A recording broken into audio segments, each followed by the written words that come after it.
Corona effect ಎಲ್ಲ ಕ್ಷೇತ್ರಗಳಲ್ಲೂ ಕಾಣಿಸಿಕೊಂಡಿದೆ.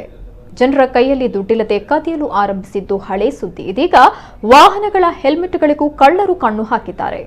ಮಂಗಳೂರು ಹೊರವಲಯದ ಕಿನ್ನಿಗೋಳಿಯಲ್ಲಿ ಬಸ್ ನಿಲ್ದಾಣದ ಸಮೀಪ ಬೈಕ್ ಸವಾರರೋರ್ವರ ಹೆಲ್ಮೆಟ್ ಕದಿಯುವ ದೃಶ್ಯ ಸಿಸಿಟಿವಿಯಲ್ಲಿ ಸೆರೆಯಾಗಿದೆ. ಬೈಕ್ ಸವಾರ ಅಂಗಡಿಯೊಂದರ ಮುಂಭಾಗ ಬೈಕ್ ನಿಲ್ಲಿಸಿದ್ದು ಡ್ರೈವರ್ನಂತೆ ಯೂನಿಫಾರ್ಮ್ ಹಾಕಿದ ವ್ಯಕ್ತಿಯೋರ್ವರು ಹೆಲ್ಮೆಟ್ ಕದಿಯುವ ದೃಶ್ಯ ಸಿಸಿಟಿವಿಯಲ್ಲಿ ಸೆರೆಯಾಗಿದ್ದು ಸಾಮಾಜಿಕ ಜಾಲತಾಣದಲ್ಲಿ ಹರಿದಾಡ್ತಿದೆ.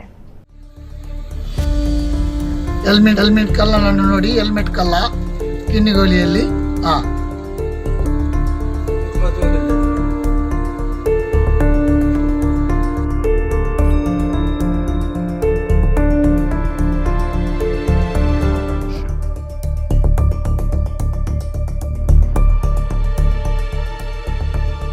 ಅಲ್ಲೇ ಇಂದೇಂಚ ಹೆಲ್ಮೆಟ್ ಲಕ್ಕವಣಂತಲೇ ಸ್ಟಡಿ ಜನ್ನಕಲೆ ಸ್ಟಡಿ ಮಲ್ಪಲಿ ಅಲ್ಲೇ ಅಯ್ಯ ಗೊತ್ತುಂಡು ಈ ಮೆಟ್ CC ಕ್ಯಾಮರಾ ಉಂಡು ಐಕ್ ಎದುರಿಡದು ಇದು ನನ್ನ ಪೋಪಿಂದಲೇ ನನಗೆ ಹೆಲ್ಮೆಟ್ ತೋಜಿ ಅಂಚದ ಅಂಚ